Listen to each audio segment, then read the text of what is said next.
अस्सलाम वालेकुम वरहमतुल्लाहि वबरकातुहू। तो आज हम बात करेंगे म्यूटेशन के बारे में। तो म्यूटेशन क्या होता है और कोडॉन वगैरह सब डिटेल में हम देखेंगे। तो mutation mutation is a permanent mutation is a permanent heritable change in nucleotide sequence. तो म्यूटेशन क्या होता है? Permanent heritable change in nucleotide sequence. जैसे कि हमें पता है कि हमारी बॉडी में रोज़ जो डीएनए होता है उसमें बहुत सारे चेंजेस होते रहते हैं, या फिर कोई भी क्या कहते हैं डैमेज होता रहता है, लेकिन वो सारे डैमेज रिपेयर हो जाते हैं। म्यूटेशन में क्या होता है? वो जो चेंज होता है न्यूक्लियोटाइड सीक्वेंस में वो रिपेयर नहीं होता और अगली जनरेशन ऑफ सेल्स को पास ऑन किया जाता है, यही वाला चेंज। इसलिए इसको कहते हैं म्यूटेशन। म्यूटेशन अच्छा दो तरह के सेल्स में हो सकती है, सोमैटिक सेल्स में भी हो सकती है और जर्म सेल्स में भी हो सकती है। तो अगर म्यूटेशन हमारे सोमैटिक सेल्स में होगी, ठीक है, तो अगर वो बर्थ से पहले होगी हमारे सोमैटिक सेल्स में म्यूटेशन, तो वो होगी कंजेनिटल। और अगर वो हमारी बर्थ के बाद होगी हमारे सोमैटिक सेल्स में किसी भी तरह की म्यूटेशन उसके डीएनए में, तो उसकी वजह से हमारे अंदर क्या होगा? Abnormal structural and functional proteins बनेंगे। और उसकी वजह से हमें क्या हो सकता है? एक तरह का स्टार्ट ऑफ मैलिग्नेंसी या फिर कैंसर का भी स्टार्ट हो सकता है। और ये बेसिकली जो सोमैटिक सेल में होता है आफ्टर बर्थ, ये वाला टाइप का। अब हम देखेंगे अबाउट जर्म सेल। अगर जर्म सेल के अंदर म्यूटेशन हो तो क्या? अगर स्पर्म होगा और ओवम होगा। अगर स्पर्म में कोई म्यूटेशन हो जाती है, तो अगर कोई स्पर्म में अगर हमारी म्यूटेशन हो जाती है, तो फिर क्या होता है कि इतने सारे स्पर्म में से अगर फर्ज करो वही म्यूटेटेड स्पर्म सेल जो है वो जाके फ्यूज़ हो जाता है ओवम के साथ, तो जो जाइगोट फॉर्म होगा उसके हर सेल के अंदर वो डिफेक्टिव क्या कहते हैं डीएनए प्रेजेंट होगा, ठीक है। यानी उसके जो जाइगोट होगा उसके हर सेल के अंदर वो प्रेजेंट होगा डिफेक्ट। और उसकी वजह से कोई डिजीज़ भी हो सकती है, डिफेक्ट्स भी हो सकते हैं। और इसके अलावा अगर स्पर्म म्यूटेटेड है ना, इससे जिस बंदे के अंदर उसको क्या पता फ़र्क ना पड़ा, लेकिन जो बर्थ जिस बच्चे की होगी, जो बच्चा उस स्पर्म से बनेगा, उस बेचारे की बहुत बुरे हालात होंगे। और सेम रहता है ओवम के लिए। अगर फ़र्ज़ करो किसी रेडिएशन या किसी और कार्सिनोजेनिक इफेक्ट, कार्सिनोजेनिक सॉरी कह दिया, किसी और इफेक्ट की वजह से हमारा क्या कहते हैं जो ओवम है उसके जो डीएनए वो म्यूटेट हो गया, तो अगर स्पर्म आके इस ओवम के साथ अगर क्या कहते हैं फर्टिलाइज हो जाएगा, तो उसके बाद जो बच्चा पैदा होगा उस बच्चे के अंदर, उसके बच्चे के हर सेल के अंदर ये वाला डिफेक्ट प्रेजेंट होगा, तो इसलिए उसको भी कोई डिजीज़ हो सकती है। अच्छा, एक और बात मैंने यहाँ पे बतानी थी कि जैसे हमें पता है म्यूटेशन में सोमैटिक सेल्स भी होते हैं, जर्म सेल्स भी। सोमैटिक सेल्स में क्या होता है कि सोमैटिक सेल्स में अगर सोमैटिक सेल्स में कोई भी म्यूटेशन होगी तो वो हमारी बॉडी में रहेगी। फ़र्ज़ करो कि स्किन सेल्स में अगर म्यूटेशन होगी तो वो मेरी स्किन में रहेगी, मेरे बच्चों की स्किन में लाजिम नहीं है कि जब मैं बर्थ करूँगा तो उनकी स्किन में जाएगी। लेकिन जो जर्म सेल्स, अगर जर्म सेल्स चाहे मेल हो फीमेल, अगर जर्म सेल्स आपके म्यूटेट हो चुके हैं और उसी जर्म सेल से जाइगोट बनेगा, तो जो म्यूटेशन है वो नेक्स्ट जनरेशन में लाजमी पास होगी। और सोमैटिक सेल म्यूटेशन वैसे क्यों नहीं होता कि सोमैटिक सेल म्यूटेशन सिर्फ सोमैटिक सेल्स में म्यूटेशन होती है, जर्म सेल में म्यूटेशन नहीं हुई होती। तो इसलिए वो अगली generation of what we call offspring को नहीं जाएगी, लेकिन अगली जनरेशन ऑफ सेल्स को। ठीक है, ये पॉइंट इंपॉर्टेंट। जैसे मेरे फ्रेंड्स कह रहे थे कि क्यों सोमैटिक और जर्म में वो जो बेसिक डेफिनेशन है उधर तो हमने लिखा हुआ है कि permanent heritable change in nucleotide sequence. तो हेरिटेज का मतलब ये नहीं कि सिर्फ एक हेरिडिटी का मतलब ये नहीं कि एक ऑफस्प्रिंग में जाए, आपसे आपके ऑफस्प्रिंग नहीं। हेरिडिटी का मतलब ये भी होता है कि अगर सोमैटिक के सेंस में, अगर हम सोमैटिक में देखें, एक अगर पेरेंट सेल्स है जो जो बाकी उसके फर्दर डॉटर सेल्स बन रहे हैं उनके अंदर वो म्यूटेशन कैरी ऑन हो, ठीक है, तो वो इस सेंस में है। अच्छा, अगर हम डीएनए से डीएनए बनाएंगे तो उसको हम कहते हैं रेप्लिकेशन। अगर डीएनए से हम आरएनए बनाएंगे उसको हम कहते हैं ट्रांसक्रिप्शन। अगर आरएनए से हम प्रोटीन्स बनाएंगे उसको कहते हैं हम ट्रांसलेशन। और प्रोटीन हमारे पास स्ट्रक्चरल प्रोटीन तो फंक्शनल प्रोटीन्स होते हैं और रेगुलेटरी प्रोटीन्स होते हैं। अब हम थोड़ा देखेंगे अबाउट जेनेटिक लैंग्वेज। ठीक है, जेनेटिक लैंग्वेज क्या होता है? तो बेसिकली हमें पता होना चाहिए कि जितना भी मास्टर प्लान ऑफ लाइफ है ना वो सारा डीएनए के अंदर प्रेजेंट होता है। लेकिन वो लैंग्वेज किस लैंग्वेज में लिखा है, जो भी मास्टर प्लान वो किस लैंग्वेज में लिखा है, वो लिखा हुआ जेनेटिक लैंग्वेज। और वो जेनेटिक लैंग्वेज क्या है वो अब हम देखेंगे। हमें पता है कि हमारे पास चार बेसिक नाइट्रोजनस बेसिस हैं, adenine, adenine guanine cytosine thymine. Adenine guanine purines है और साइटोसिन थाइमिन पिरिमिडीन्स है। प्यूरिन्स एडिनाइन और गुआनिन डबल रिंग्ड है, साइटोसिन थाइमिन जो पिरिमिडीन्स है वो सिंगल रिंग्ड होते हैं। अच्छा, तो अब ये जो चार हैं अगर हम इनको तीन तीन के सेट में कंबाइन करेंगे, ट्रिपलेट ऑफ न्यूक्लियोटाइड बनाएंगे, उसको हम कहते हैं कोडॉन। उसको हम क्या कहते हैं? कोडॉन। यानी इन तीन का कोई भी रैंडम अगर कॉम्बिनेशन है, जी जी जी जी जी जी जी जी ए जी जी टी जी जी सी, ऐसा एग्जाम्पल, तो उसको हम कहते हैं कोडॉन। ठीक है, तो ऐसे हमारे पास टोटल इन चार की मदद से हमारे पास 64 कोडॉन्स है। कितने कोडॉन है टोटल हमारे पास? 64 कोडॉन है। तो ये जो कोडॉन्स होते हैं ये एक्चुअली प्रेजेंट है डीएनए के अंदर, और डीएनए की लैंग्वेज होती है कोडॉन में। ये होती है जेनेटिक लैंग्वेज के बारे में, कि जेनेटिक लैंग्वेज हमने बताया था कि लाइफ का जितना मास्टर प्लान है वो डीएनए में प्रेजेंट है, और वो डीएनए में जो मैसेज डेटा हो वो जेनेटिक लैंग्वेज में लिखा हुआ है। जेनेटिक लैंग्वेज में किस तरह लिखा हुआ है? In the form of codons, in the form of codon. Codon क्या होता है? इन चार में से किसी भी तीन का एक तरह का वो क्या कहते हैं ट्रिपलेट बनाना, उसको हम कहते हैं कोडॉन। तो प्राइमरी जो कोर सिस्टम, जो कोर मैसेज हमारी जो लाइफ का मास्टर प्लान होता है हर चीज़ के बारे में, वो होता है डीएनए के अंदर। फिर आरएनए जो होता है सिर्फ डीएनए की एक फंक्शनल कॉपी होती है, और जो आरएनए होता है वो साइटोप्लाज्म में आता है, और उसके बाद राइबोसोम के जरिए ट्रांसलेट होकर डिफरेंट प्रोटीन्स बनाता है। अच्छा, तो मैंने जैसे पहले बताया ऊपर कि हमारे पास टोटल 64 कोडॉन्स होते हैं, ठीक है। इन चारों को मिला के हमारे टोटल 64 ट्रिपलेट्स बनते हैं। तो 64 कोडॉन्स में से 61 जो है वो कोड करते हैं अमीनो एसिड्स के लिए, और 3 जो है स्टॉप कोडॉन्स हैं। वो स्टॉप कोडॉन्स क्या होते हैं? 3 स्टॉप कोडॉन हमारे पास, और बाकी 61 जो है अमीनो एसिड के होते हैं। इसका मतलब है 61 जो है वो कोडिंग करेंगे अमीनो एसिड के, मतलब एक पर्टिकुलर ट्रिपलेट का एक पर्टिकुलर क्या होता है हमारे पास अमीनो एसिड होगा, उसका ये मतलब। और बाकी 3 जो है वो स्टॉप कोडॉन्स हैं। स्टॉप कोडॉन्स के मैं आपको बताता हूँ। तो अब हम आपको मैं बताऊंगा कि क्या कहते हैं स्टॉप कोडॉन क्या होता है बेसिकली। तो ये जैसे हमें याद है प्रीवियस वीडियो में से ही हमारा मेच्योर एमआरएनए का स्ट्रक्चर है, ये उसका है translating unit of mRNA blue colour में। ये ब्लैक में जो इधर जा रहा है ये है 5 prime non translating leading strand, और ये हमारा जो है 3 prime non translating trailing strand, और ये है पॉली ए टेल, और ये रहा इसका 7 मीथाइल गोनोसिल ट्राइफॉस्फेट कैप, ठीक है, या फिर गोनासाइन कैप, गोनासिल कैप। अब जो आपको नज़र आ रही कोडॉन्स होंगे इसके ऊपर, ठीक है, एमआरएनए के ऊपर ये बहुत सारे कोडॉन हैं। हमारे स्टार्टिंग हमेशा एक कोडॉन होता है, उसको हम कहते हैं AUG। उसका है कोडॉन का है क्या? एडिनाइन यूरासिल ग्वानिन, और ये है स्टार्ट कोडॉन, यानी यहाँ से हमेशा ट्रांसक्रिप्शन स्टार्ट होगी, सॉरी ट्रांसलेशन स्टार्ट होगी। एमआरएनए पे ये जो सीक्वेंस होता है AUG, वहाँ से हमेशा ट्रांसलेशन स्टार्ट होती है। तो फिर बेसिकली AUG सिग्नल करता है राइबोसोम्स को कि यहाँ से आपने अपनी ट्रांसलेशन स्टार्ट करनी है, और जहाँ पे AUG होगा सबसे पहले वहाँ पे जो ट्रांसफ़र क्या कहते हैं RNA आएगा, वो कैरी करेगा यूकैरियोट्स में मिथायोनिन, और प्रोकैरियोट्स में फॉर्माइल मिथायोनिन। तो इसको हम कहते हैं स्टार्ट कोडॉन। फिर आप जैसे आपको उधर ट्रांसक्रिप्शन करता जाएगा राइबोसोम्स को, कोई सिग्नल तो होना चाहिए कि बस भाई हो गया अब नहीं और बनाना, तो वो सिग्नल्स को जो कोडॉन उसको स्टॉप करते हैं उनको हम कहते हैं स्टॉप कोडॉन। उनको हम क्या कहते हैं? Stop codon. हमारे पास 3 तरह के स्टॉप कोडॉन है, UGA, UAA और UAG। इसको याद करने का इजी तरीका है कि UGA का मतलब यू गो अवे, UAA का मतलब यू आर अवे, और UAG का फुल फॉर्म यानी क्या कहते हैं निमोनियम, अब यार यू आर गॉन। यानी कोई होता है ना हमारी किसी लड़के से लड़ाई हुई तो कहते हैं यार you go away, you are away, you are gone, क्या पता जहन्नम में कहीं भी ऐसे बोलते हैं गुस्से में, तो ऐसे।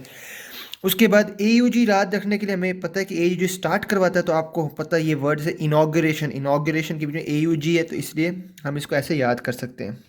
और यहाँ पे हम देख सकते हैं कि AUG हमारे mRNA के ऊपर था, और मिथायोन के जो कॉम्प्लीमेंट्री होगा वो होगा UAC एंटी कोडॉन। ये कोडॉन है, एंटी कोडॉन जिसे हमने याद किया था एंटी कोडॉन लूप पे, और वो कैरी करता है क्या? मिथायोनिन। ये है ट्रांसलेशन इन mRNA। अच्छा, इसके बाद फ़र्ज़ करें कि ये है anti sense strand of DNA, और ये आपका सेंस स्ट्रैंड DNA का, ठीक है। सेंस स्ट्रैंड और एंटी सेंस स्ट्रैंड पे एक वो क्या कहते हैं हमारे पास न्यूक्लियोटाइड सीक्वेंस है। अब जो RNA बन रहा है बीच में, इस पर भी एक न्यूक्लियोटाइड सीक्वेंस है। थोड़ा डायग्राम क्लियर करते हैं। तो अब आप देख सकते हैं कि ये हमारा सेंस स्ट्रैंड है ब्लू कलर में, और ये हमारा एंटी सेंस स्ट्रैंड ये भी ब्लू कलर में, और जो RNA mRNA बना उसके ऊपर वो हमारा रेड कलर में है। इसको देखने के बाद आप देखेंगे कि जो हमारा RNA बना है वो कॉम्प्लीमेंट्री है सेंस स्ट्रैंड से, ठीक है, उसके जितने भी नाइट्रोजनस बेसिस हैं, और वो एंटी पैरेलल होगा। लेकिन अगर आप mRNA और एंटी सेंस स्ट्रैंड को देखें तो उनके बीच में बहुत ज़्यादा सिमिलैरिटी, CCC ATG AUG। तो इसलिए हम कह सकते हैं कि जो हम RNA सिंथेसाइज करते हैं वो कॉम्प्लीमेंट्री तो होता है सेंस स्ट्रैंड से, लेकिन सिमिलर होता है anti sense strand of DNA से। Now we will discuss some rules and regulations of genetic language. So we have 3 rules and regulation. First is specificity, second is universality or universal, and third is redundancy. So what are these? So now for example, as you can see, this is DNA, this is mRNA, okay. This is the template strand or the sense strand or the positive strand of DNA, and this is the anti-sense strand. Now when you form the mRNA, here is that mRNA, okay. Now on that mRNA, these we have codons, and then we have anticodons on the respective tRNA. This is a tRNA, this is a tRNA, this is a tRNA. This tRNA is carrying amino acid number 1, this tRNA is carrying amino acid number 7, and this tRNA is carrying amino acid number 9. If we observe, what we can notice here is that on the sense strand of DNA and on the what we call anticodon of tRNA, we have the same nucleotide. See, triple A, triple A, AGC, AGC, and so on. So we can say that the anticodon of transfer RNA is similar to the sense strand of DNA, whereas the mRNA, which is transcribed from the sense strand, has complementary nitrogenous bases to the sense strand and an anti-parallel backbone, but the mRNA itself is similar to the anti-sense strand.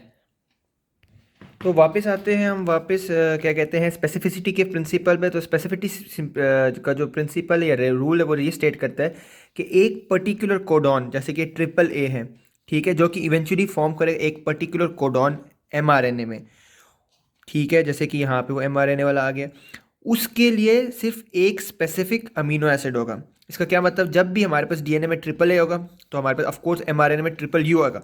अगर हमारे पास mRNA में triple U आ गया तो हमारे पास transfer RNA पे triple A ही होगा, और ये ट्रिपल ए हमेशा अमीनो एसिड नंबर 1 ही कैरी करेगा। और फर्स्ट को अगर अमीनो एसिड नंबर 1 लाइसिन है तो वह लाइसिन ही होगा। लाइसिन की जगह कभी भी वो हिस्टामिन या कुछ और नहीं हो सकता, क्योंकि हमारे पास जो कोडॉन था जो कि शुरू हुआ ट्रिपल ए डीएनए से, उसके बाद ट्रिपल यू जो एमआरएनए बना, उसके बाद एंटी कोडॉन जो था हमारे पास स्पेसिफिक, ये सब स्पेसिफिक है, तो वो सिर्फ हमें नंबर 1 अमीनो एसिड कैरी करके देगा। तो इस रूल को हम कहते हैं स्पेसिफिसिटी। तो स्पेसिफिसिटी है a particular codon in DNA which will eventually form a particular codon in RNA is very very specific for a particular type of amino acid और प्रोटीन। अब जो दूसरा हमारा लॉ है वो है universal rules and regulation of genetic language. दूसरा है हमारे पास यूनिवर्सल। उसका क्या मतलब है, कोडिंग सिस्टम इज़ यूनिवर्सल पूरे बायोलॉजिकल वर्ल्ड में, ठीक है। फॉर एग्जाम्पल अगर ट्रिपल ए लाइसिन होता है ना, तो इसका मतलब है फिश के अंदर, मंकी के अंदर, डोंकी के अंदर, वायरस के अंदर, जिनके अंदर डीएनए, उन सब के अंदर ट्रिपल ए का मतलब होगा हमेशा लाइसिन ही होगा, ठीक है। तो इसलिए ये जो जेनेटिक लैंग्वेज है एक यूनिवर्सल लैंग्वेज है, ऑलमोस्ट यूनिवर्सल हम कह सकते हैं। क्यों? क्योंकि सिर्फ इसकी एक्सेप्शन होती है माइटोकॉन्ड्रिया में। माइटोकॉन्ड्रिया में ट्रिपल ए किसी और चीज़ के लिए स्टैंड कर सकता है, लेकिन डीएनए से जब हम एमआरएनए बनाएंगे, सिवाय माइटोकॉन्ड्रिया के, बाकी सब फिश, मंकी, डोंकी, वायरस सब के अंदर ट्रिपल ए अगर एग्जाम्पल लाइसिन है तो वो लाइसिन ही होगा। और अब तीसरा हमारा रूल और रेगुलेशन है रिडंडेंसी। तो रिडंडेंसी क्या है? तो तीसरा जो हमारा प्रिंसिपल है स्पेसिफिसिटी, यूनिवर्सलिटी या यूनिवर्सल के बाद वो है रिडंडेंसी। तो रिडंडेंसी बेसिकली का मतलब होता है एक्स्ट्रा जेनेटिक कोड। हमारे पास जेनेटिक कोड एक्स्ट्रा कैसे, हमारे पास 4 नाइट्रोजनस बेसेस होते हैं, एडेनाइन, गुआनिन, साइटोसिन, थाइमिन। उसमें से हम बनाते हैं 64 कोडॉन, जो कि है कोडॉन ट्रिपलेट 64, ठीक है। उसमें से 61 ऐसे हैं जो कोड करेंगे अमीनो एसिड्स के लिए और 3 स्टॉप कोडॉन्स हैं। तो 61 कोडॉन्स कोड करेंगे अमीनो एसिड, लेकिन हमारे पास टोटल 20 अमीनो एसिड्स हैं। तो 20 अमीनो एसिड्स के लिए 61 कोडॉन्स तो ज़्यादा है। तो इसका ये मतलब होता है कि एक अमीनो एसिड एक से ज़्यादा कोडॉन से कोड हो सकता है, लेकिन हर अमीनो एसिड के लिए सिर्फ स्पेसिफिक कोडॉन होगा, ठीक है। हर अमीनो एसिड के लिए स्पेसिफिक कोडॉन होगा। अब इसको कैसे समझा सकते हैं? फ़र्ज़ करें कि अमीनो एसिड की जगह तलाल, मून और जैन 3 लड़के हैं, ठीक है। तलाल, मून, जैन, ये हम कंसिडर करें कि अमीनो एसिड्स हैं। और तलाल के पास जो गाड़ी है BMW है, फेरारी है। मून के पास जो है होंडा और किया है। और जैन के पास लैम्बोर्गिनी और टोयोटा है, ठीक है। तो इसका ये मतलब है कि तलाल जो है वो BMW से भी आ सकता है और फेरारी से भी आ सकता है। मून जो है होंडा और किया से भी आ सकता है, और जैन जो है लैम्बोर्गिनी से और टोयोटा से भी आ सकता है। लेकिन BMW सिर्फ तलाल को लेके आएगी और फेरारी सिर्फ तलाल को लेके आएगी। ऐसे ही होंडा सिर्फ मून को लेके आएगी, किया सिर्फ मून को लेके आएगी, और लैम्बोर्गिनी सिर्फ जैन को लेके आएगी, और टोयोटा सिर्फ जैन को लेके आएगी। तो इसका मतलब ये हुआ बेसिकली कि अगर फर्स्ट की ये लाइसिन था तो लाइसिन को सिर्फ कोडॉन BMW कैरी करेगा और FER कैरी करेगा, समझ गए। और इसका ये मतलब हो कि अगर एक्स्ट्रा भी है तो एक अमीनो एसिड को 2 या फिर ज़्यादा कोडॉन्स क्या कह सकते हैं उसके लिए स्पेसिफिक हो सकते हैं। इसके बाद हम वापस आते हैं कि हमने अभी सीख लिए हमारे पास 3 रूल्स और रेगुलेशन थे जेनेटिक लैंग्वेज के, 1, 2 तीन, जो कि है स्पेसिफिसिटी, यूनिवर्सैलिटी और रिडंडेंसी। अब हमने ये सीख लिया। अब हम कुछ एक एक्स्ट्रा पॉइंट आएंगे जो कि बहुत इंपॉर्टेंट पॉइंट है, जिसके बाद हम एक और हाइपोथेसिस है, वॉबल हाइपोथेसिस बेस करेंगे जिस पे। तो जैसे कि आप देख सकते हैं यहाँ पे हमारे पास था template, sorry sense stand of DNA mRNA, ठीक है। डीएनए पे अगर टीएजी है, यहाँ पे एयूजी है। तो अब अगर वो एयूजी यहाँ पे आएगा, उसके बाद हमारे पास उसका कॉम्प्लीमेंट्री एंटी कोडॉन हो जाता है, ठीक है ना। अब बात ये है कि ये जो एमआरएनए, ये इसका 5 प्राइम एंड है, ये उसका 3 प्राइम एंड है।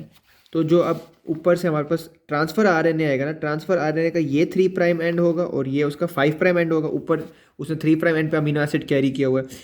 तो अगर आप इस छोटे से फ्रैगमेंट को देखें तो इस छोटे से फ्रैगमेंट का 5 प्राइम ये है और 3 प्राइम ये है, ठीक है, एमआरएनए। उसके बाद जो कोडॉन है वो AUU है। तो जब उसका जो कॉम्प्लीमेंट्री आएगा वो होगा UAA, ठीक है। लेकिन हम उसको ऐसे UAA नहीं पढ़ेंगे, हम उसको भी 5 प्राइम से 3 प्राइम की डायरेक्शन पढ़ेंगे, तो हम उसको पढ़ेंगे AAU। तो इधर भी जो बेसिक प्रिंसिपल है वो फॉलो होगा। क्या है कि कोडॉन और anti codon parallel, sorry complementary होंगे, लेकिन दोनों एक दूसरे से एंटी पैरेलल होंगे। तो इसलिए हम इसको पढ़ेंगे AUU और उसको हम पढ़ेंगे AAU ऐसे। तो अगर उस चीज़ को हम यहाँ पे साइड में लगा के दिखा दूँ कि एंटी कोडॉन ट्रांसफ़र आरएनए का UAA, क्योंकि उसका कोडॉन था AUU, तो हम इसको पढ़ेंगे 5 प्राइम से 3 प्राइम की डायरेक्शन में। तो ये होगा पहला, दूसरा और तीसरा। लेकिन एंटी कोडॉन का, क्योंकि ये 3 था ये 5 था, हम इसको भी 5 प्राइम से पढ़ेंगे। तो एंटी कोडॉन के लिए ये फर्स्ट है, ये सेकेंड है और ये थर्ड है। तो अब मैं बताऊँगा वॉबल हाइपोथेसिस क्या है। वॉबल हाइपोथेसिस का मतलब होता है कि जब हम मैच करते हैं कोडॉन ऑफ mRNA और एंटी कोडॉन ऑफ tRNA, तो जो फर्स्ट पोजीशन ऑफ कोडॉन है और second nucleotide base of codon है, उसको third position of anticodon और second position of anticodon के साथ एग्जैक्ट मैचिंग होनी चाहिए, यानी AU और GC, ठीक है, ये वाली मैचिंग होनी चाहिए। लेकिन जो थर्ड न्यूक्लियोटाइड होता है, यानी थर्ड उसका होता है नाइट्रो न्यूक्लियोटाइड, क्या कहते हैं, नाइट्रोजनस बेस थर्ड जो होता है कोडॉन का, वो श्योर नहीं है कि वो एंटी कोडॉन के थर्ड बेस के साथ मैच करेगा कि नहीं करेगा। तो ये होता है वॉबल हाइपोथेसिस। तो बेसिकली इसका फिर से मैं एक दफ़ा समझा दूं कि जो कोडॉन में हमारे पास सीक्वेंस है 1 2 3 और एंटी कोडॉन में सीक्वेंस है 3 2 1, वो 1 और 2 कोडॉन का 3 और 2 के साथ तो कॉम्प्लीमेंट्री हो हीगा, श्योर होना ही चाहिए। लेकिन जो थर्ड वाला है ना कोडॉन का, वो श्योर नहीं हो कह सकते कि हम वो कॉम्प्लीमेंट्री होगा कि नहीं होगा, चाहे हो या ना हो। थर्ड वाला कोडॉन का और फर्स्ट वाला एंटी कोडॉन का जो अमीनो एसिड वो कैरी करेगा tRNA, वो डिलीवर कर चुका होगा। अभी हम वो कह रहे थे कि फर्स्ट को एग्जांपल है कि AAA कोडॉन है वो 10th अमीनो एसिड के लिए, AAU वो भी 10th के लिए और AAC भी 10 के लिए। तो इसका ये मतलब हुआ कि एक अमीनो एसिड जो कि हमारे पास 10 है, उसके लिए AAA भी स्पेसिफिक है, AAU भी स्पेसिफिक है और AC भी स्पेसिफिक है। लेकिन एक अमीनो एसिड के एक से ज़्यादा कोडॉन हो सकते हैं। तो ये एक उसका एग्जाम्पल था। अब हमारा चौथा रूल जो है rules and regulation of genetic code का, हमने पहले पढ़ा है स्पेसिफिसिटी, फिर हमने पढ़ा यूनिवर्सैलिटी, उसके बाद हमने पढ़ा है क्या कहते हैं रिडंडेंसी, और अब हम देखेंगे नॉन ओवरलैपिंग एंड कॉमालेस। तो हमारे जो जेनेटिक कोड के अंदर, उसके अंदर millions and millions of nucleotide होते हैं, ठीक है। लेकिन वो सारे जो होते हैं ना पढ़े जाते हैं ट्रिपलेट फॉर्म, यानी कोडॉन फॉर्म में पढ़े जाते हैं। तो जैसे कि ABC/DEF/GHI JKLMNO, तो ABC जो होगा वो अमीनो एसिड 1 को कोड करेगा, DEF सेकंड अमीनो एसिड को कोड करेगा, GHI third amino acid seventh को कोड करेगा, JKL नाइन्थ को, MNO 11th को। तो अब अगर फ़र्ज़ करें अगर हम पहले कोडॉन में से कोई भी चेंज करते हैं, अगर हम पहले कोडॉन में कुछ ऐड कर देते हैं, पहले कोडॉन में हम कुछ डिलीट कर देते हैं, तो वो जितना भी होगा वो पूरे सीक्वेंस को अफेक्ट करेगा। वो ये नहीं होगा कि यहाँ पे 2 रह जाएंगे। मैं दिखाता हूँ कैसे। अगर फ़र्ज़ करें हमने ABC में से C निकाल दिया, तो ये हो जाएगा ABD, ठीक है, ये पहला कोडॉन हो जाएगा। फिर EFG, फिर HIJ, ऐसे कोडॉन सारे कोडॉन्स का सीक्वेंस चेंज हो जाएगा, क्योंकि वो सिर्फ रहते हैं ट्रिपलेट फॉर्म में, तो कभी भी चेंज नहीं होता। तो अब क्या होगा, ABC जो था वो फर्स्ट अमीनो एसिड के लिए था, अब ABD जो होगा 5th अमीनो एसिड के लिए कोड करेगा, DEF सेकेंड को कर रहा था, EFG 20th को कर रहा है। तो ऐसे पूरा जो सीक्वेंस हमारा चेंज होता है, हर चीज़ ऊपर नीचे हो जाती है। और अगर फ़र्ज़ करें, ये तो हमने माइनस किया था, अगर फ़र्ज़ करें हम कोई ऐड करते हैं, जैसे कि ABCCDE, FGHIJK, यहाँ पे भी मसला हो जाएगा। ABC जो था हमारा वो फर्स्ट के लिए था, वो फर्स्ट के लिए कोड करा है। अब DEF था हमारा सेकंड कोडॉन, यहाँ पे हमारा सेकंड कोडॉन है CDE जो कि कोड कर रहा है फिफ्थ अमीनो एसिड के लिए। तो कितना बड़ा डिफरेंस आ गया, तो इससे बहुत बड़ी प्रॉब्लम्स हो सकती हैं। तो ये होता है हमारा फोर्थ रूल के जेनेटिक कोड जो है वो है नॉन ओवरलैपिंग और कोमालेस। तो इसलिए जेनेटिक कोड में जितने भी मिले तो न्यूक्लियोटाइड है वो सिर्फ ट्रिपलेट फॉर्म या कोडॉन फॉर्म में होगा। अगर एक भी चेंज होगा, एक डिलीशन होगी, एडिशन होगी, तो पूरा सीक्वेंस में इफेक्ट हो जाएगा। और पूरा सीक्वेंस इफेक्ट होगा तो हमें डिफरेंट अमीनो एसिड्स होंगे, और फिर डिफरेंट तो डिफरेंट टाइप्स ऑफ प्रोटीन्स जो कि क्या कहते हैं एबनॉर्मल होंगे, जिससे फिर हमें बीमारियाँ भी हो सकती हैं। Now let's come back to point mutation. This is the first type of mutation which we are going to discuss.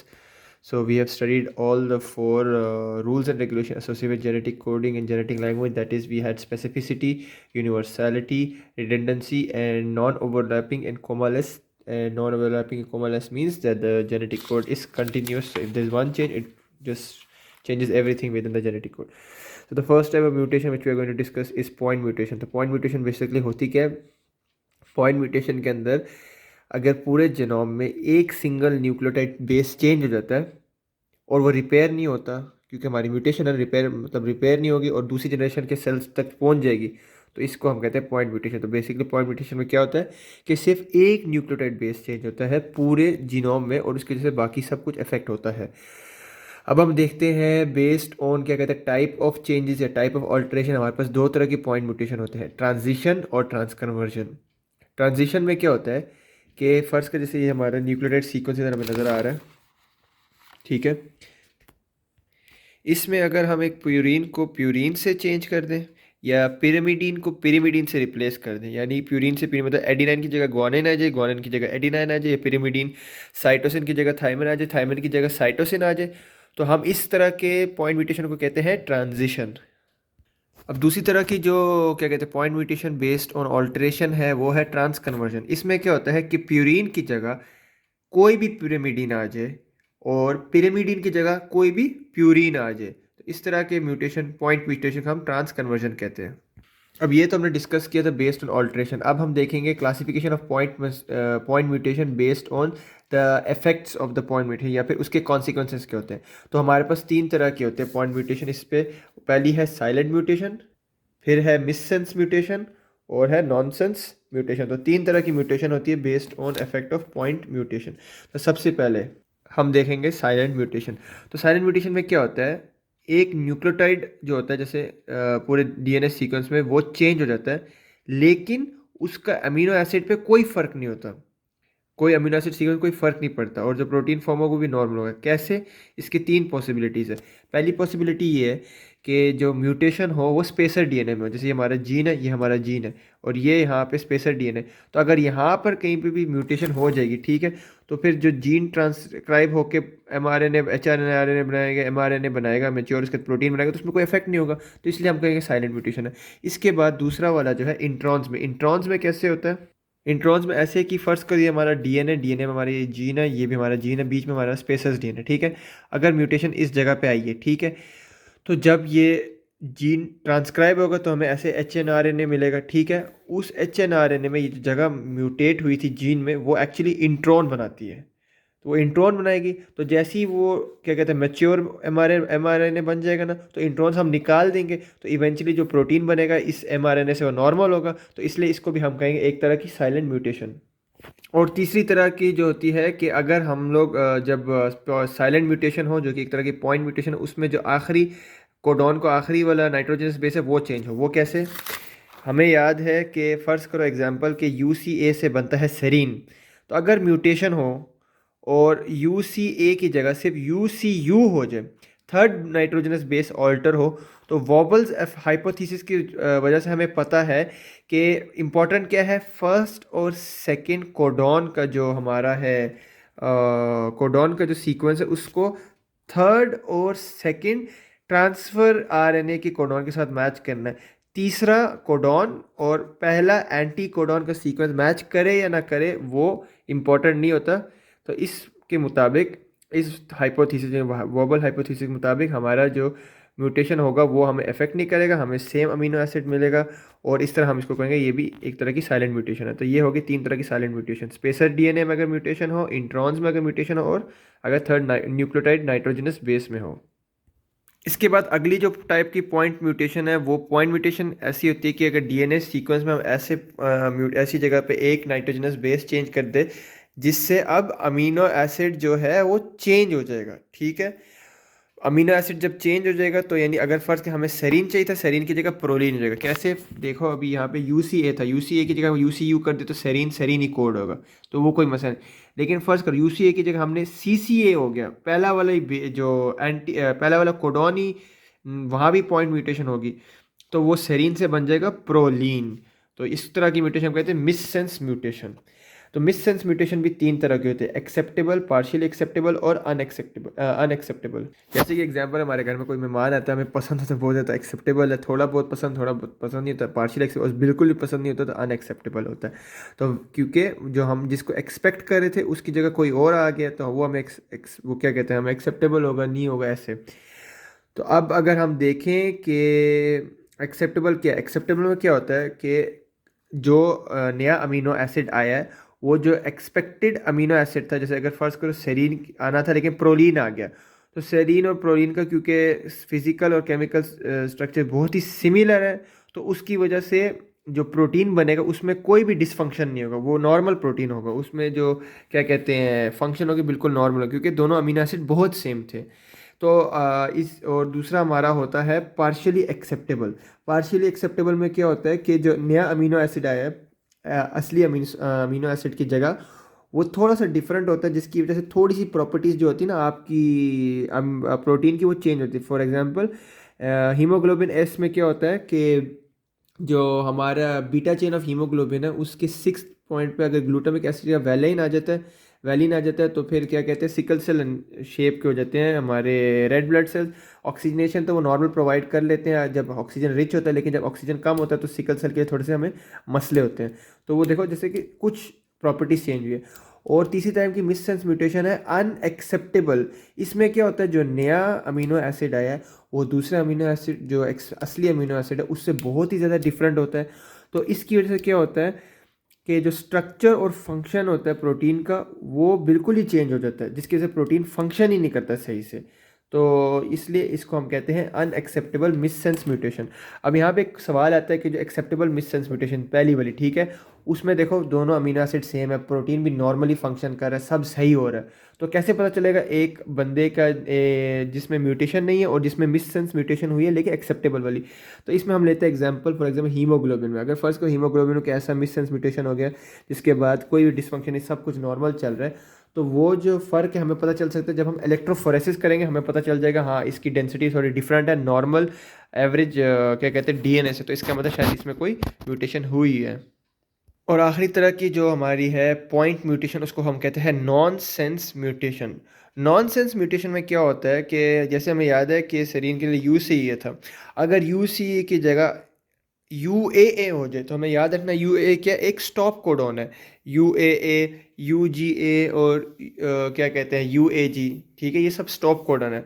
अगर हमारे जैसे एम आर एन ए जा रहा था ठीक है, उस पर नॉर्मल न्यूक्लियोटाइड सीक्वेंस के बीच में स्टॉप कोडॉन हो जाएगा तो बहुत मसला होगा। कैसे कि फर्स्ट कर राइबोसोम आराम से इसको ट्रांसलेट करे थे, लेकिन करते करते बीच में ही आ गया उधर क्या कहते हैं स्टॉप कोडॉन, तो राइबोसोम काम करना छोड़ देंगे, आधा ही प्रोटीन बनेगा, और वो जो आधा प्रोटीन बनेगा उसको हम कहते हैं ट्रंकेटेड प्रोटीन। और ये जो ट्रंकेटेड प्रोटीन होते हैं ये क्या करते हैं बहुत ही जल्दी डिजेनेट हो जाते सेल्स के अंदर, तो हमारा प्रोटीन ही नहीं बन रहा। तो इसलिए इस तरह की म्यूटेशन हम कहते हैं नॉनसेंस म्यूटेशन, जिसमें स्टॉप कोडॉन आके रिप्लेस हो जाता है नॉर्मल या असली वाले कोडॉन की जगह। तो ये थी हमारी 3 तरह की point mutation based on effect. 2 तरह की पॉइंट म्यूटेशन है based on alteration, transition, transversion. Transition में क्या होता है प्यूरिन प्यूरिन से बदलेगा और पिरामिडिन पिरामिडिन से बदलेगा। ट्रांसकर्वेशन में क्या है कोई भी प्यूरिन जो प्यूरिन होता है किसी भी 2 पिरामिडिन से बदल जाएगा और कोई भी पिरामिडिन किसी 2 प्यूरिन से बदल जाएगा। उसके बाद point mutation based on effect हमारा साइलेंट म्यूटेशन है, मिस सेंस म्यूटेशन और नॉन सेंस म्यूटेशन है। अब हम देखेंगे फ्रेम शिफ्ट म्यूटेशन। तो हमने देखी थी पॉइंट म्यूटेशन, तो पॉइंट म्यूटेशन हमें याद है, पॉइंट म्यूटेशन में बेसिकली क्या होता था एक नाइट्रोजनस बेस की जगह कुछ और आ जाता था, ठीक है, लेकिन कुछ आता था एक की जगह दूसरा आता था या कुछ ऐड या माइनस नहीं होता था। फ्रेम शिफ्ट म्यूटेशन में क्या होता है, जो न्यूक्लियोटाइड सीक्वेंस प्रेजेंट है उसके अंदर या तो कुछ ऐड हो जाएगा या तो कुछ माइनस हो जाएगा। और हमें याद है rules and regulation of genetic coding से कि चौथा रूल था कि डीएनए जो होता है नॉन ओवरलैपिंग कोमल से मतलब डीएनए सीक्वेंस या जेनेटिक कोड है वो कंटिन्यूस होता है। तो अगर आप उसमें एक चीज़ ऐड कर देंगे या माइनस कर देंगे तो जो पॉइंट जहाँ से आपने ऐड किया माइनस किया उसके बाद सारा सीक्वेंस चेंज हो जाएगा।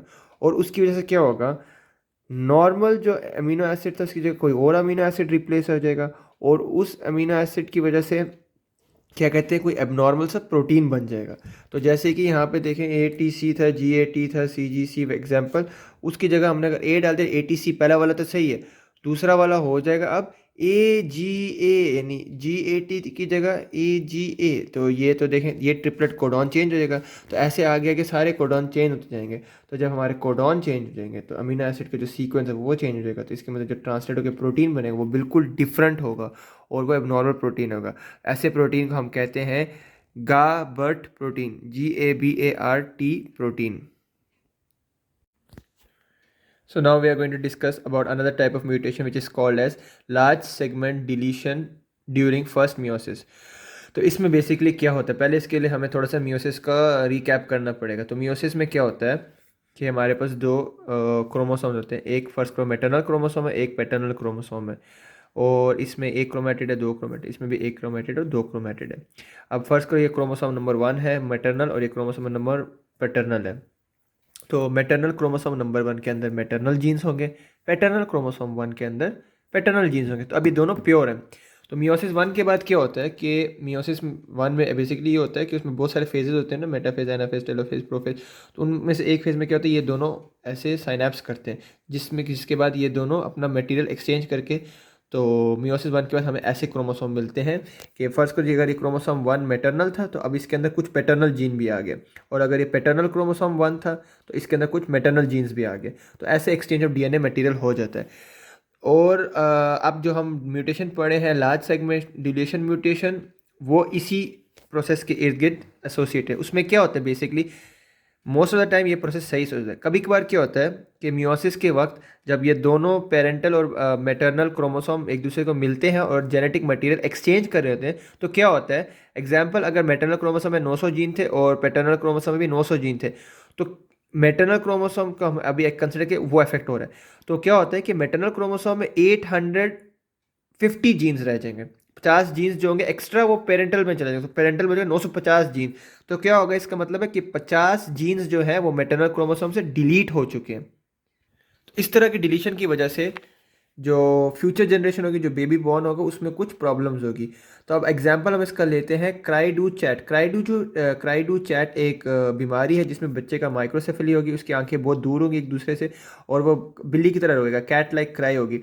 तो इसमें क्या होता है, बेसिकली जो क्रोमोसोम नंबर 5 है वो इफेक्ट होता है, वो थोड़ा डिलीशन होता है क्रोमोसोम नंबर 5 की, जिसकी वजह से बच्चे के अंदर ये सब होता है। तो इसका क्या मतलब हो कि क्रोमोसोम नंबर 5 के कुछ जो हम क्या कह सकते हैं डीएनए फ्रैगमेंट वो डिलीट हो चुका था। तो और अगर वही वाला क्रोमोसोम अफेक्टेड क्या कहते हैं क्रोमोसोम 5 अगर बेबी के मदर के ओवम में जाके फर्टिलाइज होकर बेबी फॉर्म करेगा तो उसकी वजह से बेबी को क्राइडू चैट होगा। इसका एक और एग्जाम्पल हमारे पास है अल्फा थैलेसीमिया, जिसमें क्या होता है कि फ़र्ज़ करें उसमें जो क्रोमोसोम नंबर 16 इफेक्ट होता है। तो अल्फा थैलेसीमिया में क्रोमोसोम नंबर 16 जो मैटरनल होता है या पैटर्नल हो जो भी हो जाए, उनमें कुछ जीन्स मिसिंग होते हैं जिसकी वजह से production of alpha protein reduce हो जाती है और बेबी जो बॉर्न होता है उसको अल्फा थैलेसीमिया होता है।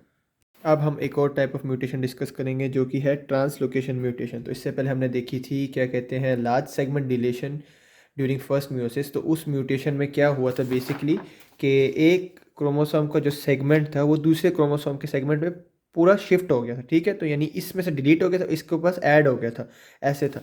लेकिन अब जो हम देखेंगे ट्रांसलोकेशन म्यूटेशन, इसमें क्या होगा, एक सेगमेंट दूसरे सेगमेंट ऑफ क्रोमोसोम से एक्सचेंज होगा, तो उसके बाद हम देखें क्या फ़र्क पड़ता है। तो एग्जांपल यहाँ पे हमारे बी सेल है। बी सेल के हम 3 क्रोमोसोम कंसिडर करते हैं, क्रोमोसोम नंबर 18, क्रोमोसोम नंबर 14 और क्रोमोसोम नंबर 8। क्रोमोसोम नंबर 14 पे जो है इम्यूनोग्लोबुलिन का जो जीन है वो बहुत एक्टिव होता है, बहुत ज़्यादा एक्सप्रेस होता है।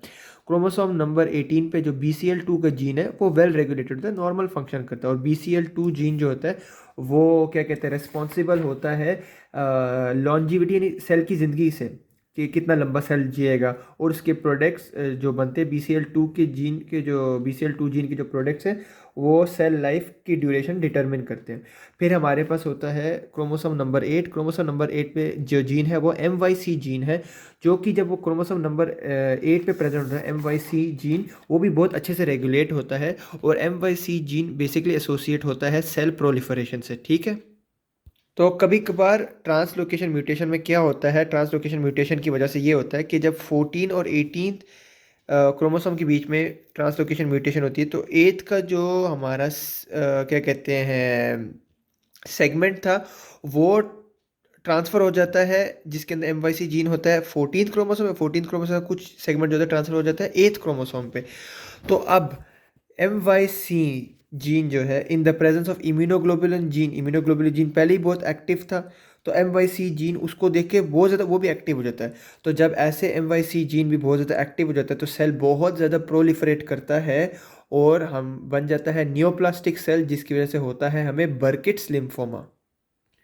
अब दूसरा केस हम देखते हैं कि फ़र्ज़ करें कि 8th क्रोमोसोम ठीक था, 14th क्रोमोसोम भी ठीक था, लेकिन 18th और 14th क्रोमोसोम के बीच में ट्रांसलोकेशन म्यूटेशन होती है। मतलब 18 का कुछ सेगमेंट 14 के पे आ जाता है, 14 का कुछ सेगमेंट 18 पे आ जाता है। और जो BCL2 वाला सेगमेंट था, जिसमें BCL2 जीन था 18 में, वो भी 14 क्रोमोसोम पे आ गया।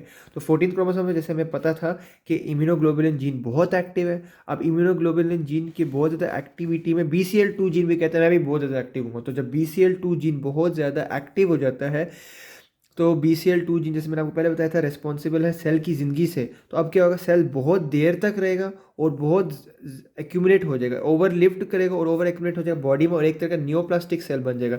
और इस वजह से हमें न्यूप्लाज्म होता है, उसको हम कहते हैं बी सेल फॉलिकुलर लिम्फोमा। तो ये थे हमारे क्या कहते हैं ट्रांसलोकेशन म्यूटेशन का केस। अच्छा, यहाँ पे इंपॉर्टेंट बात रखने वाली है कि ये बहुत सारे बी सेल्स में सिर्फ एक बी सेल में ऐसे होगा। तो एक बी सेल में से स्टार्ट होगा और उसके बाद ये फैलता है, ठीक है। जो म्यूटेशन हम डिस्कस करेंगे वो है म्यूटेशन ऑफ प्रोमोटर बॉक्स। तो प्रोमोटर बॉक्स हमें पता है वो रीजन होता है जहाँ से एंट्री होती है RNA पॉलीमरेज की, ठीक है, ताकि ट्रांसक्रिप्शन स्टार्ट हो। तो अगर प्रोमोटर बॉक्स म्यूटेंट हो जाएगा तो क्या होगा, अगर प्रोमोटर बॉक्स म्यूटेंट हो जाता है तो इसका ये मतलब है कि प्रोमोटर बॉक्स या तो ज़्यादा काम करेगा या तो कम काम करेगा। यानी इसका मतलब है टोटल नंबर ऑफ ट्रांसक्रिप्ट या फिर प्राइमरी ट्रांसक्रिप्ट जो बनेंगे वो ज़्यादा हो जाएंगे या कम हो जाएंगे नॉर्मल से। लेकिन जो कोडॉन का सीक्वेंस है mRNA का वो नॉर्मल ही रहेगा। तो इसका मतलब है कि म्यूटेशन जो होगी प्रोमोटर बॉक्स से, उससे प्रोटीन की क्वालिटी में कोई इफेक्ट नहीं आएगा, लेकिन क्वांटिटी में इफेक्ट आ सकता है। जितने भी प्रोटीन प्रोड्यूस किए जाएंगे वो सारे नॉर्मल होंगे। Now we will see mutation related with splicing, or it is also called as mutation resulting in abnormal intron removal and exon splicing. तो म्यूटेशन रिलेटेड स्प्लाइसिंग में बेसिकली क्या होता है, तो हमें पता है कि फ़र्ज़ करो ये हमारा DNA स्ट्रैंड है, उस पर ये एक जीन है, जीन का ये प्रोमोटर बॉक्स है और ये जीन का टर्मिनल पॉइंट है। और फिर जब ये जीन क्या कहते हैं हम ट्रांसक्राइब करेंगे तो इसमें इंट्रॉन्स आ जाएंगे और बीच में इसके एक्सॉन्स होते हैं। अब हमें याद है कि स्प्लाइसियोसोम क्या कहते हैं मैच्योर mRNA में इंट्रॉन्स नहीं होते, तो इंट्रॉन्स निकालने होते हैं। इंट्रॉन्स निकालने के लिए हमारे पास होता है स्प्लाइसियोसोम। तो स्प्लाइसियोसोम बनाते हैं SNRNA का और SNRNP। ये सब हमने ट्रांसक्रिप्शन की वीडियो में पढ़ा है, तो प्लीज़ को जाके एक दफ़ा रिवाइज कर लो। तो जो स्प्लाइसियोसोम का SNRNA होता है वो बेसिकली क्या करता है, इंट्रॉन्स का ये जो डोनर पॉइंट है इसको हम कहते हैं डोनर पॉइंट और इसको कहते हैं एक्सेप्टर, इसको पकड़ता है। तो अब इस स्प्लाइसियोसोम को कैसे पता चले कौन सा डोनर पॉइंट है कौन सा एक्सेप्टर पॉइंट है। एक्चुअली जो हमारा डोनर पॉइंट होता है वहाँ पे GU सीक्वेंस होता है, एक्सेप्टर पॉइंट पे AG सीक्वेंस होता है। यहाँ पे आप देख रहे हैं GU और AG। फिर स्प्लाइसियोसोम क्या करता है, इधर से इस इंट्रॉन को निकाल के दोनों एक्सॉन्स को जोड़ देता है और इस तरह हम सारे बाकी के भी जो इंट्रॉन्स हैं उनको निकाल देते हैं। इस तरह हमारे पास जो मैच्योर mRNA होगा उसमें सिर्फ 7 गोनासाइल कैप होगी और एक्सॉन्स होंगे और पॉली A कैपिंग होगी। तो अब स्प्लाइसिंग रिलेटेड म्यूटेशन में होता क्या है कि कभी कभार अगर म्यूटेशन हो जाए तो यहाँ पे जो न्यूक्लियोटाइड सीक्वेंस आना था उसकी जगह वहाँ पे पहले से एजी आ जाए, ठीक है। तो अब जो स्प्लाइसियोसोम को होगा वो डोनर पॉइंट को तो पकड़ेगा, लेकिन एक्सेप्टर पॉइंट को पकड़ने के बजाय वो पहले एजी को पढ़ लेगा, तो इधर से ही पकड़ लेगा। तो वो इतने ही सेगमेंट को काट के निकाल देगा, इतने इंट्रॉन को, जो थोड़ा सा इंट्रॉन होगा वो बाकी, वो थोड़ा सा इंट्रॉन बच जाएगा, और वो क्या कहते हैं, मेच्योर एमआरएनए में वो थोड़ा सा क्या कहते हैं इंट्रॉन रहेगा, जिसकी वजह से जो प्रोटीन बनाया जाएगा वो एबनॉर्मल होएगा। दूसरा सिनेरियो ऐसा भी हो सकता है, कभी कभार ऐसे पॉसिबल होता है कि फ़र्ज़ करो डोनर पॉइंट पे तो जीयू है, लेकिन जो एक्सेप्टर पॉइंट पे हमारा आना था क्या कहते हैं एजी, एजी की जगह वहाँ पे जीजी आ जाता है। तो अब एसएनआरएनए जो है जीयू डोनर पॉइंट पे तो पकड़ लेता है, लेकिन अब वो एक्सेप्टर पॉइंट जीजी तो नहीं पड़ेगा। तो वो क्या करते हैं एजी एजी ढूंढते ढूंढते एक जो दूसरा इंट्रॉन का एक्सेप्टर पॉइंट है उधर जाके अपना क्या कहते हैं दूसरा हाथ रखता है, जो स्प्लाइसियोसोम है। और फिर वो क्या करता है, इस इतने बड़े सेगमेंट को निकाल देता है, साथ में एक्सॉन को भी निकालता है और दोनों इंट्रॉन्स को भी निकालता है। ऐसे हमें कहता है हमारे एमआरएनए मैच्योर एमआरएनए एक एक्सॉन का हमें लॉस हो जाता है। तो इसकी वजह से जो अब हम बनाएंगे क्या कहते हैं प्रोटीन, वो एबनॉर्मल होगा। तो ये भी एक तरह का क्या कहते हैं एग्जाम्पल है म्यूटेशन रिलेटेड विद स्प्लाइसिंग में। तो बेसिकली म्यूटेशन रिप्लेसिंग स्प्लाइसिंग में क्या होता है, अगर वहाँ पे म्यूटेशन हो जाए एडिनाइन की और गुआनाइन की, क्योंकि हमारे पास बेसिकली जीयू और एजी सीक्वेंस है, तो इनमें से अगर डोनर पॉइंट पे या एक्सेप्टर पॉइंट पे कोई म्यूटेशन हो जाए तो फिर हमें मिलेगा एबनॉर्मल स्प्लाइसिंग होगी, और उसके बाद हमें एबनॉर्मल स्प्लाइसिंग एबनॉर्मल एमआरए बनेगा, जिसके बाद हमारे पास होगा एबनॉर्मल प्रोटीन प्रोडक्शन।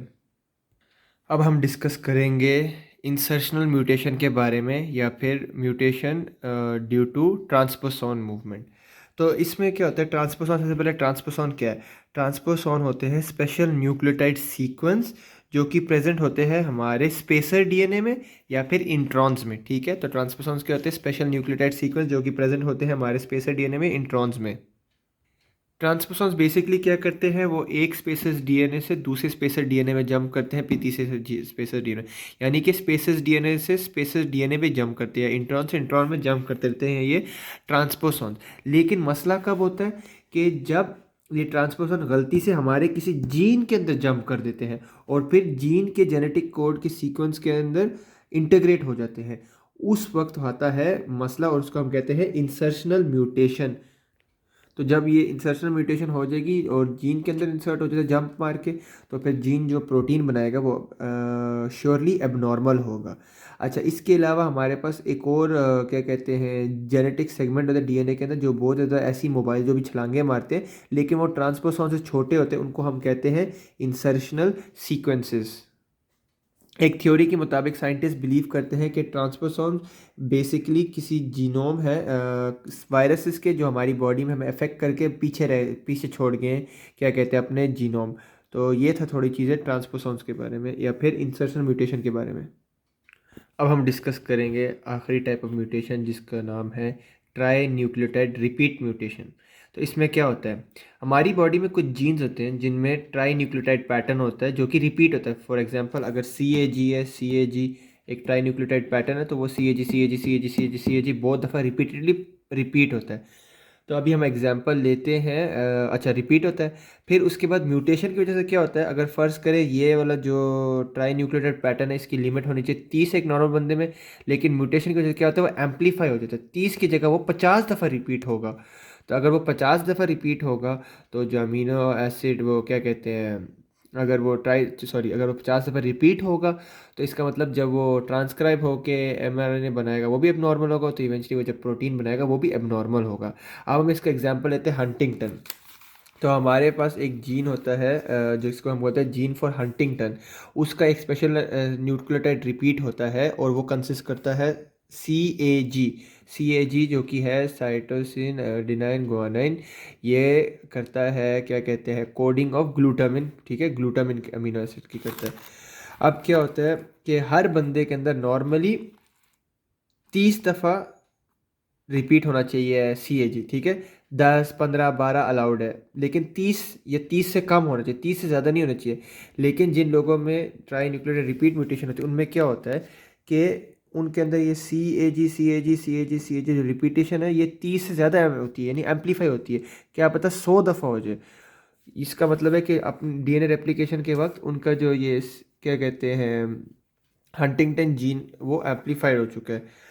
तो इसके बाद उनको होती है हंटिंगटन डिसीज़। हंटिंगटन डिजीज़ में क्या होता है कि जो उनका ट्राई न्यूक्लियोटाइड है सीएजी का, वो ओवर एम्पलीफाई होकर ज़्यादा रिपीट हो जाते हैं, यानी 30 की जगह जो कि उसकी नॉर्मल वैल्यू थी उससे ज़्यादा रिपीट हुआ होता है। तो नॉर्मल हंटिंगटन प्रोटीन जो है वो होता है ग्लूटामिन, और अगर ये प्रोटीन नॉर्मल से ज़्यादा होगा तो एबनॉर्मल प्रोटीन होगा, और उसकी वजह से हमें बनेगी हमें हो जाएगी बीमारी जिसको हम कहते हैं हंटिंगटन कोरिया, जो कि स्टार्ट होता है 45 से 50 ईयर्स के एज के अराउंड। तो हंटिंगटन कोरिया में पेशेंट को क्या होता है, मूवमेंट का प्रॉब्लम होता है, उसके मेंटल इश्यूज होते हैं, उसको मूड डिसफंक्शन होने लग जाए, इरिटेबिलिटी हो जाता है, उसकी ब्रेन एट्रोफी होती है, इवेंचुअली डेथ भी हो जाती है पेशेंट की। इस तरह के हमारे पास दो और भी बीमारियां हैं जो कि एसोसिएटेड हैं ट्राई न्यूक्लियोटाइड रिपीट म्यूटेशन में, जो कि है फ्रैजाइल एक्स क्रोमोसोम और मायोटोनिका डिस्ट्रॉफिका। ठीक है, और हमें एक बात याद रखनी कि अभी जो हमने जितनी भी बीमारियां ऊपर डिस्कस की हैं जो कि ट्राई न्यूक्लियोटाइड रिपीटेशन की वजह से होती है और ट्राई न्यूक्लियोटाइड रिपीटेशन की एम्पलीफिकेशन की वजह से होती है, वो सब होती हैं ड्यूरिंग गैमीटोजेनेसिस, यानी जिस वक्त गैमीट्स फॉर्म हो रहे होते हैं। एग्जाम्पल के अगर जो फादर था उसके अंदर 40 रिपीट्स थे, ठीक है, तो जो फादर जब स्पर्म बनाएगा तो स्पर्मेटोजेनेसिस के बाद एम्पलीफिकेशन होगी, तो उसमें क्या होगा कि शायद बच्चे के पास 50 रिपीट्स हो जाएंगे, और जो ग्रैंडसन होगा, जो पोता होगा, उसमें 60 रिपीट्स हो जाएंगे। तो ऐसे जनरेशन के बाद हर जनरेशन में ये जो डिफेक्ट है ये बद से बदतर होता जाता है, वर्स्ट होता जाता है। तो इसलिए इस feature tri nucleotide repeat mutation को, इस यूनिक फीचर को हम कहते हैं कि म्यूटेशन है डायनेमिक। डायनेमिक का मतलब ये होता है कि एक जनरेशन से दूसरी जनरेशन तक जब म्यूटेशन जाती है oogenesis के ज़रिए या स्पर्मेटोजेनेसिस के ज़रिए, ज़्यादा एम्प्लीकेशन हो जाती है ट्राई न्यूक्लियोटाइड रिपीट की।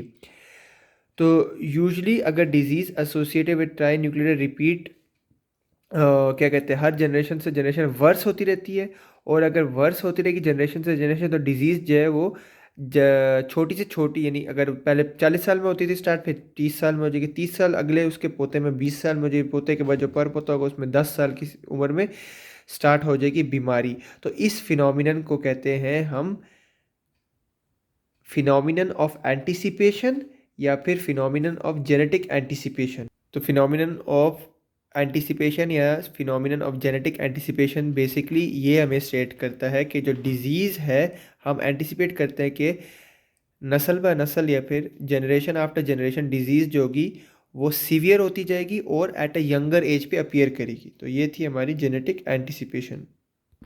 तो ट्राई न्यूक्लियोटाइड रिपीट म्यूटेशन में हमें याद रखना है कि हम सब हमारे सब के जीन्स में यूजली ट्राई न्यूक्लियोटाइड रिपीट्स होते हैं, लेकिन उनका एक स्पेसिफिक नंबर होता है, जैसे कि हंटिंगटन में 30 था, उससे ज़्यादा नहीं होते, उससे कम ही होते हैं हमेशा।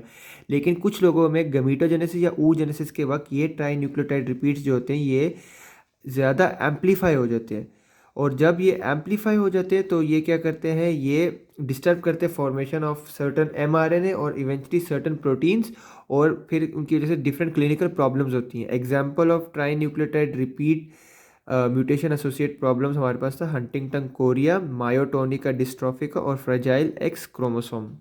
उसके अलावा हमें याद रखना है कि ये जो ट्राई न्यूक्लियोटाइड रिपीट म्यूटेशन है ये एम्पलीफाई होते गैमीटोजेनेसिस में, और जनरेशन आफ्टर जनरेशन डिजीज़ जो ज़्यादा सीवियर हो जाती है और ज़्यादा अर्ली एज पे आती है, और इस फिनोमिनन को हम कहते हैं फिनोमिनन ऑफ एंटिसिपेशन या फिर फिनोमिनन ऑफ जेनेटिक एंटिसिपेशन। और जो जीन्स होते हैं एसोसिएटेड ट्राई न्यूक्लियोटाइड रिपीट के साथ जनरेशन आफ्टर जनरेशन, क्योंकि वो वर्स होते रहते हैं या फिर इंक्रीज इन नंबर होते रहते हैं। अगर फादर में 30 था बेटे में 40 होगा, दादा क्या कहते हैं उसके पोते में 50 होगा, पर पोते में 60 होगा। तो इसको इस तरह के हम म्यूटेशन को कहते हैं डायनेमिक म्यूटेशन। तो अब हम करेंगे छोटा सा recap of all the types of mutation जो हमने किया। तो हमने बेसिकली 8 म्यूटेशंस पढ़ी हैं। Point mutation, frame shift mutation, large segment deletion during meiosis 1 mutation, translocation mutation, mutation of promoter box, mutation related with splicing, insertional mutation और tri nucleotide repeat mutation. तो point mutation में हमें याद है कि basically एक न्यूक्लियोटाइड जो होता है वो चेंज हो जाता है। तो पॉइंट म्यूटेशन हमारे पास था साइलेंट म्यूटेशन, मिससेंस म्यूटेशन और नॉनसेंस म्यूटेशन।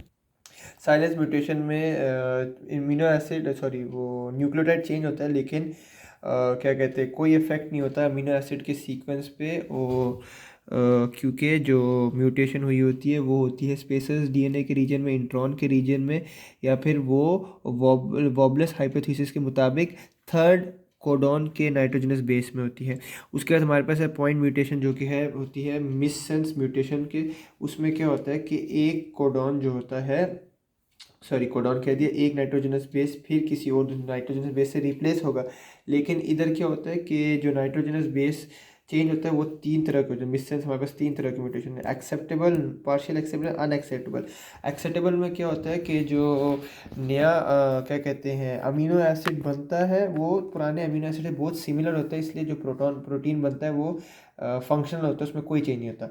जो पार्शियली एक्सेप्टेबल उसमें क्या होता है, जो नया अमीनो एसिड आया है म्यूटेशन की वजह से, न्यूक्लियोटाइड बेस पेयर की चेंज की वजह से, वो थोड़ा सा डिफरेंट होता है। यानी कुछ उसके जो फंक्शन है रिट्रीव रहते हैं और कुछ उसके फंक्शन वो लूज़ कर देता है, जिससे प्रोटीन के कुछ फंक्शन लॉस्ट हो जाते हैं, कुछ फंक्शन वैसे की वैसे रहते हैं। नॉनसेंस म्यूटेशन में जो नया अमीनो एसिड आता है वो बिल्कुल ही डिफरेंट होता है और जो प्रोटीन का स्ट्रक्चर फंक्शन बिल्कुल ही चेंज हो जाते हैं और वो किसी भी काम का नहीं होता, जिसकी वजह से बहुत ही डेंजरस डिजीज़ हो सकती है। उसके बाद हम आते हैं फ्रेम शिफ्ट म्यूटेशन में। तो जैसे हमें याद है कि जेनेटिक कोड हमारा जो होता है वो कंटिन्यूस होता है, उस कोमालेस और नॉन ओवरलैपिंग होता है। तो उसमें वैसे भी तीन तीन ट्रिपलेट्स का पेयर होता है जिसको हम कोडॉन कहते हैं। तो अगर हम उसमें कुछ ऐड कर दें या कुछ माइनस कर दें तो पूरा जो सीक्वेंस उसके बाद वो चेंज हो जाएगा, जिससे अमीनो एसिड सीक्वेंस हो जाएगा और एबनॉर्मल प्रोटीन्स बनेंगे।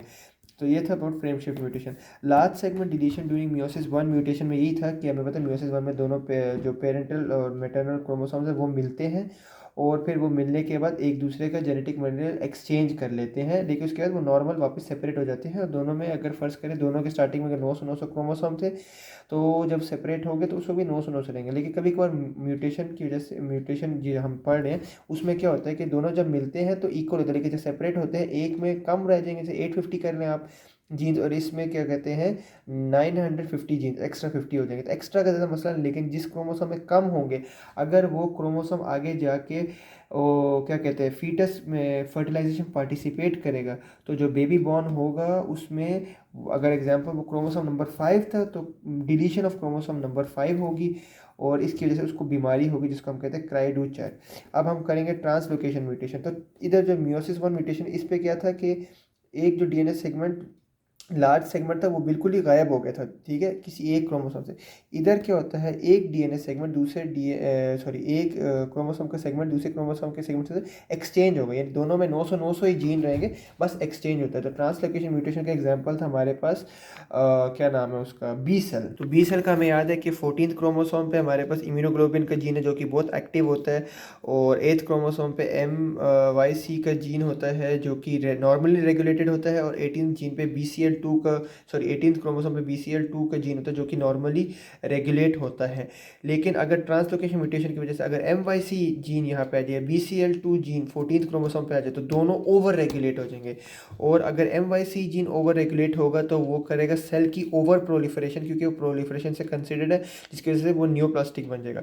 और अगर BCL2 जीन 14th क्रोमोसोम आके ओवर एक्टिवेट हो जाएगा IG इम्यूनोग्लोबिन जीन की एक्टिविटी के अंदर, तो इन्फ्लुएंस के अंडर, तो फिर जो सेल की लाइफ है वो बहुत ज़्यादा सेल लंबी लाइफ जिएगा और बहुत सारे सेल वो बहुत देर तक एक्यूमुलेट हो जाएंगे बॉडी में, जिसकी वजह से वो भी एक न्यू प्लास्टिक बन जाएगा। तो जब MYC जीन ओवर प्रोलिफरेट होता है 14th क्रोमोसोम पे आके, उसको हम कहते हैं बर्केट लिम्फोमा। और जब क्या नाम है हमारा BCL2 जीन 14th क्रोमोसोम पे आके ओवर क्या कहते हैं ओवर एक्टिव हो जाता है, तो वो फॉर्म करता है बी सेल फॉलिकुलर लिम्फोमा। उसके बाद हमने पढ़ा था म्यूटेशन ऑफ प्रोमोटर बॉक्स। और म्यूटेशन ऑफ प्रोमोटर बॉक्स में बेसिकली ये होता है कि प्रोमोटर बॉक्स की जब म्यूटेशन होती है उससे क्वालिटी ऑफ जीन पे कोई भी इफेक्ट नहीं आएगा, सिर्फ क्वालिटी ऑफ प्रोटीन पे कोई भी इफेक्ट नहीं आएगा, सिर्फ क्वांटिटी ऑफ प्रोटीन पे इफेक्ट आएगा, क्योंकि प्रोमोटर बॉक्स की म्यूटेशन से या तो प्रोमोटर बॉक्स ज़्यादा काम करेगा तो प्रोमोटर बॉक्स कम काम करेगा। उसके बाद हमने देखा था म्यूटेशन रिलेटेड विद स्प्लाइसिंग, जिसमें स्प्लाइसिंग का मसला होगा तो जो अमीनो एसिड सीक्वेंस सॉरी जो क्या कहते हैं मैच्योर एमआरएनए बनेगा उसमें प्रॉब्लम होगी। अगर मैच्योर एमआरएनए ही एबनॉर्मल होगा तो हमारे पास जो हमारा क्या कहते हैं प्रोटीन बनेगा वो भी एबनॉर्मल होगा। फिर हमने देखा था इंसर्शनल म्यूटेशन। इंसर्शनल म्यूटेशन में बेसिकली हमने पढ़ा था टोपोसोम्स जो कि होते हैं स्पेशल न्यूक्लियोटाइड सीक्वेंस जो कि स्पेसर डीएनए या इंट्रॉन के बीच में जंप मारते रहते हैं। लेकिन अगर ये गलती से कभी जंप मार के किसी जीन के क्या कहते हैं जेनेटिक सीक्वेंस के अंदर इंसर्ट हो जाए तो वो जीन जो एमआरएनए बनाएगा वो ही एबनॉर्मल होगा। तो बेसिकली अगर वो एमआरएनए प्रोटीन बनाएगा तो वो भी एबनॉर्मल होगा। फिर आखिर में हमने देखा था ट्राई न्यूक्लियोटाइड रिपीट म्यूटेशन, जिसमें हमने देखा था कि हम सबके नॉर्मल सेल्स के अंदर ट्राई न्यूक्लियोटाइड जो होते हैं वो रिपीट, ट्राई न्यूक्लियोटाइड का एक पेयर फॉर एग्जाम्पल CAG वो रिपीट होता रहता है लेकिन स्पेसिफिक नंबर तक, यानी 30 दफ़ा रिपीट होगा, उससे ज़्यादा रिपीट नहीं होगा। लेकिन कुछ लोगों में गेमेटोजेनेसिस के वक्त ये रिपीट एम्पलीफाई हो जाता है, उनमें 30 से ज़्यादा, फ़र्ज़ करें 50 और 60 होता है। तो ऐसे लोगों में गेमेटोजेनेसिस के वक्त ये इंक्रीज़ होता है और ये एक डायनामिक म्यूटेशन होती है क्योंकि ये जनरेशन के बाद जनरेशन में क्या कहते हैं बढ़ती रहती है, एम्पलीफाई होती है। अगर बच्चे बाप में दादा में 30 था, बेटे में 40 या 50 होगा और पोते में 60 या 70 होगा। तो ऐसे जो क्या कहते हैं रिपीट है वो एम्पलीफाई हो जाए, तो इसको हम कहते हैं डायनामिक म्यूटेशन। और इसके अलावा एक और फिनोमिना है, phenomena of genetic phenomenon of genetic anticipation है, फिनोमिनन ऑफ एंटिसिपेशन, जिसके मुताबिक जो डिज़ीज़ है वो जनरेशन आफ्टर जनरेशन ज़्यादा सीवियर होती जाएगी और ज़्यादा अर्ली एज पे डिटेक्ट कर ली जाएगी। Thank you.